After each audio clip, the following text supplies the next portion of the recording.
Ladies and gentlemen, welcome back to the CSTV. I'm your host, Kathleen Egaltoto, Madam CS, and this is the politics between Mungiki and Mau in Kenya's national political arena. Stay tuned and have this conversation grow and real. Kindly remember to subscribe, like, share, and comment on this video. So in today's episode, actually, we are going to look at how the Mau politics and the Mungiki politics in Kenya intermarry or interact, especially in the Mount Kenya region, and how this political interaction between Mau, a movement or a group that fought for Kenya's independence, and the Mungiki, a militia group that emerged in the late 1980s in Kenya, actually inform and shape the political situation in Kenya's national arena, especially when talking about the presidency and the deputy presidency in this particular country. So if we have to go back to history, between 1985 and 1963, Kenya was under the British colonial administrators. So largely Kenya was being ruled by the colonial the British colonial administrators' policies and the colonial political economy. One thing that categorized all characterized the colonial political economy had to do with land alienation that was actually used to foster plantation agriculture. And you realize that most people in the country, especially the fertile highlands of Kenya, that is Rift Valley, parts of Rift Valley and Mount Kenya region, people lost their land, and this land was given to the white settlers. And then by the time we reach 1945, immediately after the end of the Second World War, a spirit of nationalism enters Africa and Kenya is not left behind. At this particular time, we see men and women in Kenya who are advocating for the eviction of white people from Kenya and leave the land for the Kenyan people or the Kenyan natives. So for the first time, we see an agenda that is aimed towards, we want political independency in our country. And therefore, we see groups like Mau being formed under the military wing of the Kenya African Union Party that was actually kind of negotiating for independence in this particular country. Now, when this group is formed, we have those people, remember, who, we have the colonial guards and we have the chiefs, the paramount chiefs, who had been actually rewarded by the colonialists and therefore were working with the British master in the country. And among these people, we have one chief called Chief Warohe. And this Chief Warohe was the paramount chief among the Hagekoyo, and this person was anti-Mau. So in 1952, the Mau soldiers actually felt betrayed and they killed him, they murdered him. So the murder of Chief Warohe in October 1952 actually leads to the government to declare a state of emergency in Kenya, and in this particular case I mean the colonial government. So when a state of emergency is declared in Kenya, the Mau War officially begins, because also the Mau flag is raised in Rorengo, Nyeri County, a declaration that already the war has started officially, and come rain, come sunshine, the British people have to get out of this particular country. Allow me to tell you one thing. While we had so many Kenyans fighting for this independence under Mau, it is important to note that most of the Mau fighters were from Mount Kenya region, that is Meru, Murang'a, Nyeri, and Kiambu. But don't forget the fact that Nyeri County, especially Mathira, had the highest number of Mau fighters in the forest, and so many Mau activities took place within Mathira region. And I've not said that in this particular case that we didn't have people from other tribes fighting for independence. We had people from Ukambani, we had people from the coast, etc. But right now, because this video is focusing on Mount Kenya politics with relation to national politics in the country and the use of Mau and the Mungiki, that's why I'm giving you a glimpse of what was happening in the Mount Kenya region. So Emergency is declared 1952, and people have gone to the forest to fight. And remember, these people are both men and women. Mau was fought by both men and women. Forget about the narrative that puts women at the periphery of this particular war. Maybe sometimes I will come and give you a detailed analysis of the women who fought in Mau, their roles, and where and how they did fought. But by 1957, we have the Mau leader being killed. Kimathi, Dedan Kimathi, is captured and, you know, is executed. And up to date, it is not clearly known where his body was buried. And he has never been given a decent burial. Until recently, even when the wife died, that is Mokami Kimathi, her wish to have the husband buried decently back at home had not been fulfilled. And then later on, I'm going to tell you why that was the case. So by 1957, the question is all about, it's not about are we giving independence, it is all about when are we giving independence, because Mau activities in the country have paralyzed the colonial political economy. There's violence all over, there's murder and killing of the British administrators, the same way they are doing it to the local natives or to the natives in the country.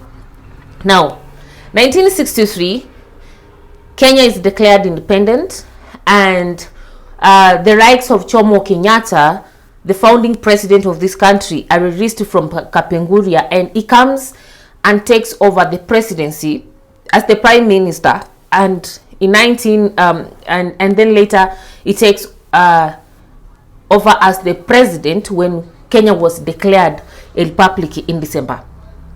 And now it is anticipated that now that the white man has gone and the black leaders have taken over the country, the system is going to change, and what these people were fighting for in the forest, they could get it. Remember, when they are in the forest, they were fighting for majorly their land.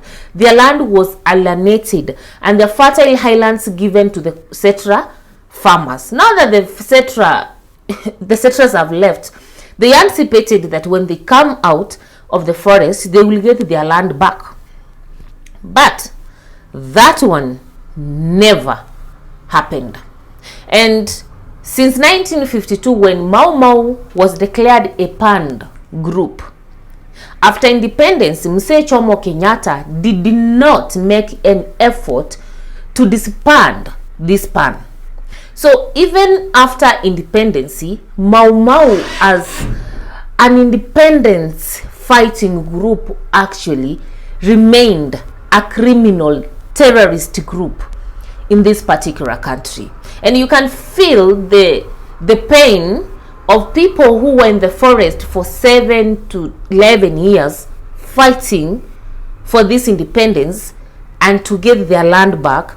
But when they come out more poorer, because the land they fought for is not there. Some have lost their family members. Some cannot even trace where their family members are. A good example of such people is fighter Miriam Muthoni Amathenge, because when she came out of the forest, she has never seen the husband, General Mathenge, where he went. So people come out of the forest, they have no land, they can't trace their families, like literally they are homeless, they don't know where they are going to be. So the problems of the Mau fighters starts at that particular point, because then they are in a country that does not have colonial administrators. It has black Kenyan administrators, but the grievances still remains the same. So in 1978, Mr. Johnston Kamau or Jomo Kenyatta dies, and President Moi takes over. And as usual, we all know that President Moi continued, Fuata Nyayo. The Nyayo philosophy continues, and the Fuata Nyayo also involves the Fuata Nyayo of not disbanding Mau. And there's one of not disbanding the ban or lifting the ban against Mau. And within all this period, we have very little celebration of Mau fighters as heroes in this particular country. The people who are being rewarded politically are the people who were more in the negotiation table, you know, and political allies of the leaders who took over the president, their relatives. Land is being used to reward the political allies of the ruling regime. So Moi takes over and it continues with the same spirit of rewarding those who sang to his music. And we see the politics of the carrot and the stick patronage taking precedence in Kenya over human rights, over recognition of the people who fought for independence in this particular country. And under Moi's regime, dictatorship becomes so much because by 1982 we have Kenya being declared as a single state party. KANU becomes the only ruling party, opposition is suppressed, and even the voting system becomes the Murorongo one. So you see, at this particular point, Kenya is in a situation whereby you cannot just open your mouth and speak what you want to speak if it's not pleasing before the ears, the eyes, and the mouth of the president. And all this time, the Mau Mau fighters are finding themselves in this situation. They are not recognized as heroes. They have not been given their run. They have nowhere to go. Most of them end up in reserve, some in rented houses, etc. Now, around 1985, people are getting tired. There is a grandson of a Mau Mau fighter who is looking at people fought in the forest, guys. And they were fighting for independence, and they anticipated that they are going to get their land back.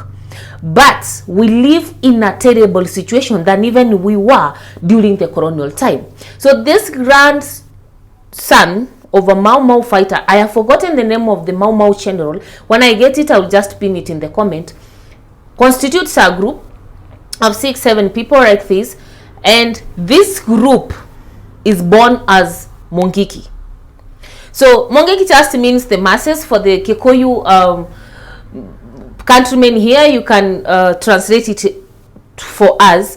It's just Kirende, or like a mass of people. And Mungiki is born between 1985 to 1987, and these people are against the following. One, they want the people who lost their land to be given their land.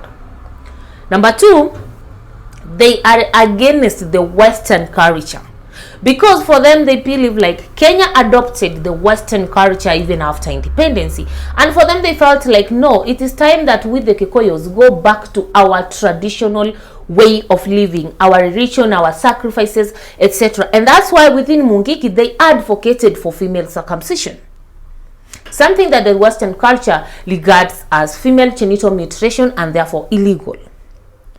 And then this group is also carrying out oathing and sacrifices. You know, they want to pray while facing Mount Kenya. They are doing oaths. And one now, this is where the relationship starts. In the forest during the Mau Mau time, the Mau Mau fighters never shaved their hair. And that's why most of the time up to date, you'll find most of the Mau Mau veterans have long dreadlocks. So Mungiki adopts the same. They are not shaving their hair. Most of them have dreadlocks. They are long dreadlocks. And number two, the kind of oaths they take, actually it is the Mau Mau oath that is just only modified to reflect the current status in terms of Mungiki and their grievances. So it was just like an adoption of the Mau Mau oath to the younger generation of people who were fighting the regime of the time, now calling themselves Mungiki, you know. And when you look at the grievances they had, it's the same grievances literally that Mau Mau had, you know. Again, it's the regime of the time, you know, we want our land back, etc. But 1992, multi-party system is in the country. Section 2A of the Kenyan Constitution has been repealed, and Moi has been forced to open up the political space in the country.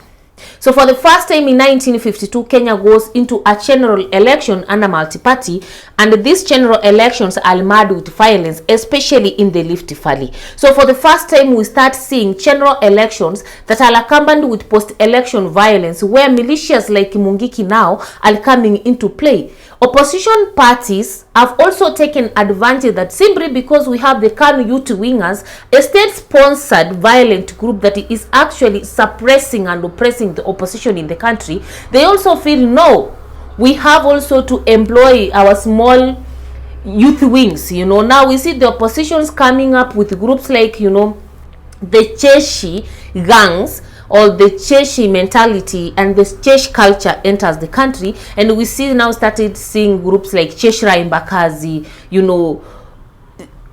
coming into the system. And these groups, we see groups that are ethnic oriented coming live when it comes to politics, like Chinkororo. We see the Karenjin warriors and the Maasai warriors playing part in post-election violence, evicting people from the Rift Valley. If you don't belong in the Rift Valley, you don't belong to the native locality, you have to go. So Mungiki comes into the limelight at that particular time, 1952, and by the time we are in 1992, and by the time we went at 1997, Mungiki is a thing to be spoken about in the country. And now we see forceful circumcision of women, and there's killings that are associated with Mungiki in the country. By the time we reach 2002, the country has developed 18 violent groups, among them Mungiki, Cheshira Imbakasi, Cheshira Mshe, Cheshira Darajani, Kisumu Boys. All those groups have been Taliban, all those groups. Now the country is kind of, a country's politics is also controlled and shaped by the militias of the time. And all this time, Mau is still a criminal group under the Kenyan Constitution. And by 2002, when President Moi actually retires and the KANU regime collapses, of course, President Moi's project, President Uhuru Muigai Kenyatta, fails to win the election, and President Kibaki wins under the Naki coalition, then things start to get a different shape in Kenya.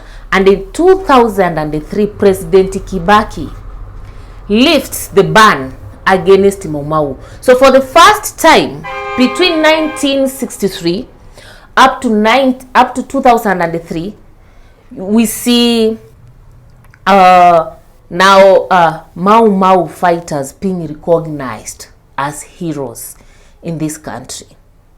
And now we see appreciation of Mau.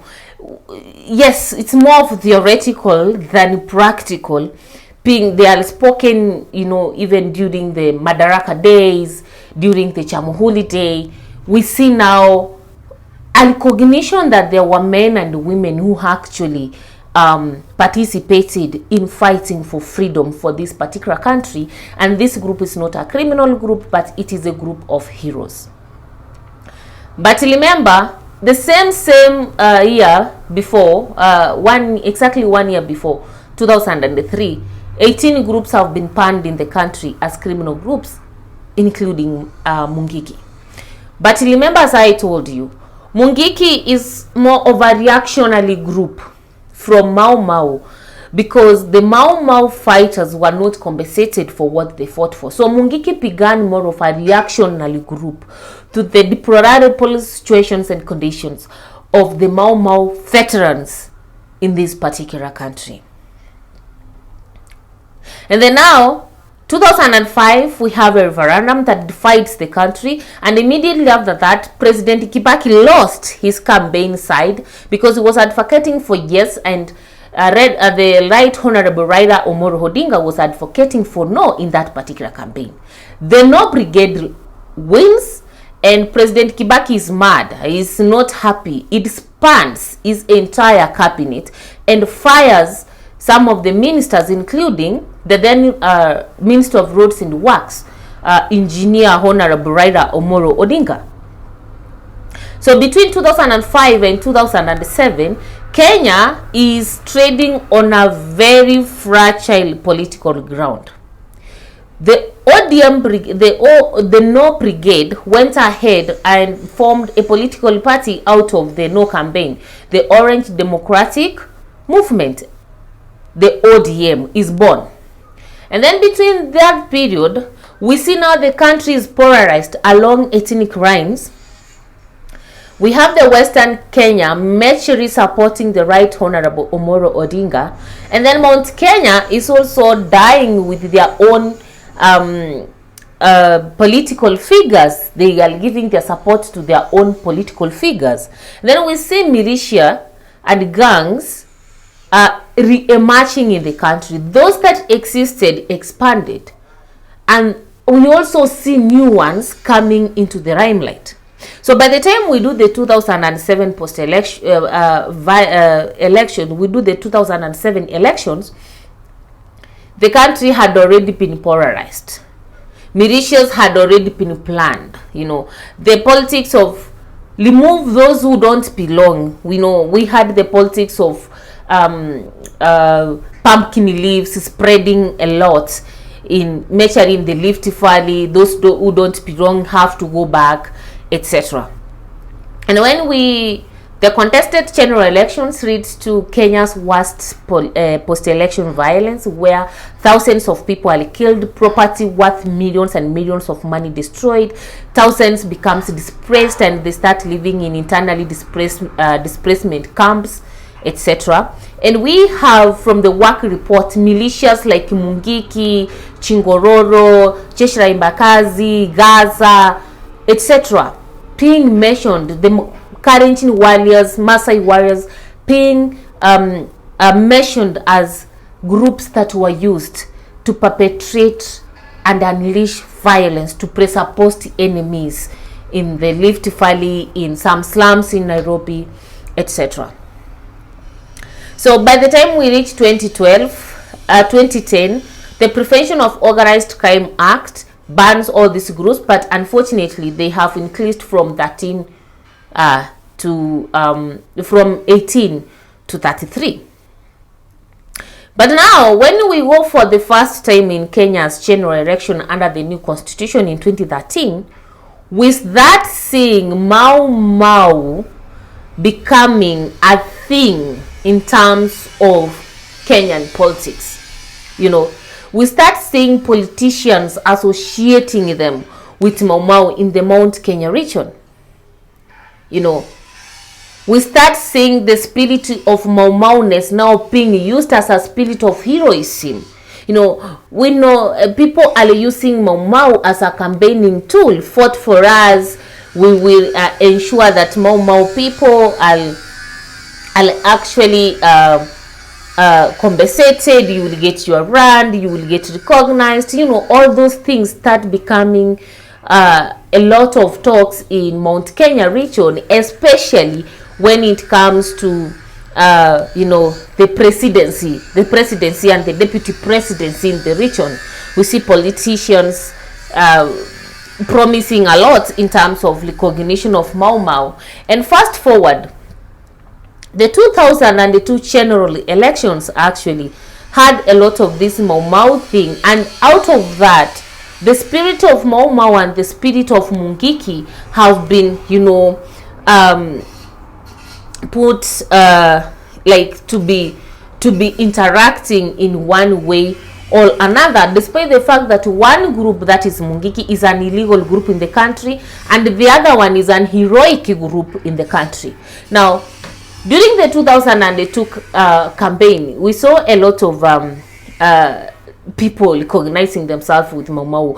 We see our deputy president right now, Honorable Rigathi Gachagua, or Rigichi, actually associating himself as a Mau son. He keeps on saying, I'm a Mau son. We have seen the rights of Ndindi Nyoro, the MP of Kiharu, saying that, they are Mau grandsons. It tells you something, and they have always blamed the Kenyatta family for subsidizing the Mau. In one way or another, they may be right, but at the same time, the question is why the Mau spirit right now? Because the Kenyatta family has always been blamed for subsidizing Mau fighters in Mount Kenya region for a long time.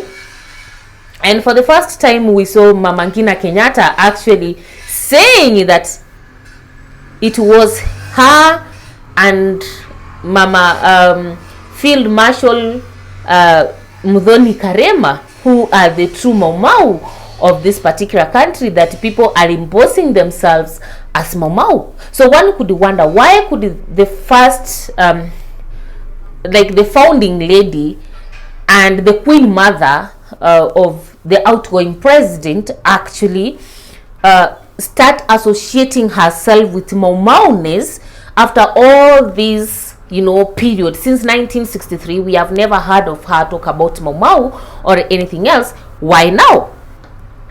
So it is all about how the Kenya Kwanza politicians, like the likes of Rigathi Gachagua, actually used Mau Mau to pin down the Kenyatta influence and to erase the Kenyatta's influence and the Kenyatta's power and control of Mount Kenya region when it comes to deciding who is the president of this particular country, you know. And because of this Mau Mau thing, now we have seen Mau Mau, the Mungiki side, getting political support. And I'm saying this, getting political support. We know the ex-Mungiki leader, and we cannot say how, to what extent he's an ex-leader and is a leader, but we saw him now getting the support of the likes of Martha Karua, the likes of Honorable Raila Amolo Odinga Papa, the likes of the Kenyattas. And one could wonder, there's a time these people could not even want Maina Njenga to be associated with them. Martha Karua, for a good reason, he used to say he cannot support an illegal a person who is supporting an illegal group in the country. But right now, as we see now Maina Njenga is being glorified as a hero in this country by the Azimio brigade. On the other side, the Kenya Kwanza is not in support of that.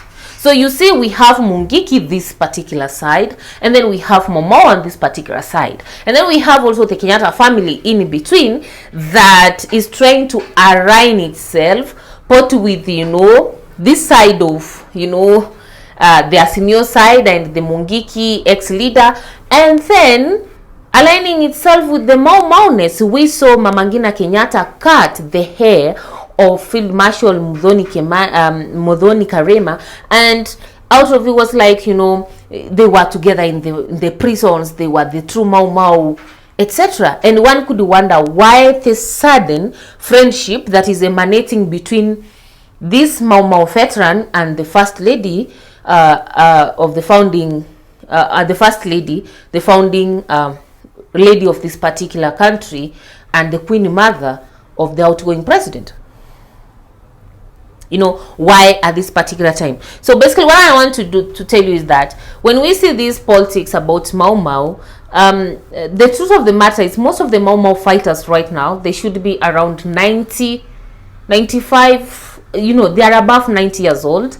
That is the truth, because there's no way somebody who was around 12 years or 10 years can claim that he was part of the Mau Mau fighters in 1952. It is pitch logic, and also the background from where somebody came was very, very important, because we have those people who came from families that had already cooperated. So when we see those people parading that they were actually Mau Mau fighters, one could wonder, how did you fight and yet you cooperated, and you, maybe your father was a guard, or you it was a colonial chief, or those people, all those categories. And then another thing that comes in is about this Mungiki thing. Why is it that whenever there is some political preferences that have not been made, we see Mungiki thing emanating up, and then we want to start now associating the Mungiki things to more Mau Mau-ness, you know, these are the people who knows what is happened, etc. We start seeing Mungiki as heroes,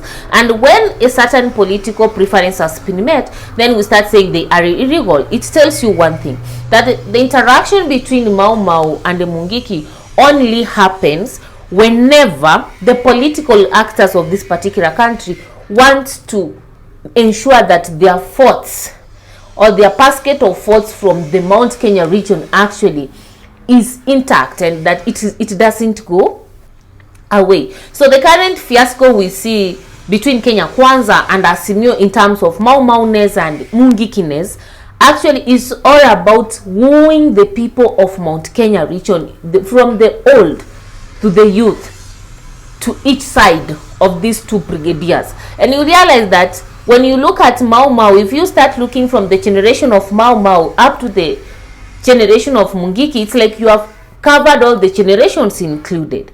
You know, you have the 90s, the people of 60s, all those people you have, 90 years old, 60 years, you have like everybody. And now that Mungiki has expanded, if you say that Mungiki is a good thing, and you know, Mungiki has recruited so many people, the youths who are in Mungiki will clap for you, they will support you, they will fight for you, because then they know actually we are protected. You know, if you talk about Mau-Mau people, they will support you, they will know, oh, you are recognizing us. So that is the politics that is playing in Mount Kenya region. And you'll be surprised that most of the people are claiming to be Mau-Mau people coming from Mau-Mau family. They were not there when actually the war began, and even their parents never fought for this, or even their parents were somewhere in themselves and they never did anything much as far as Mau-Mau is concerned.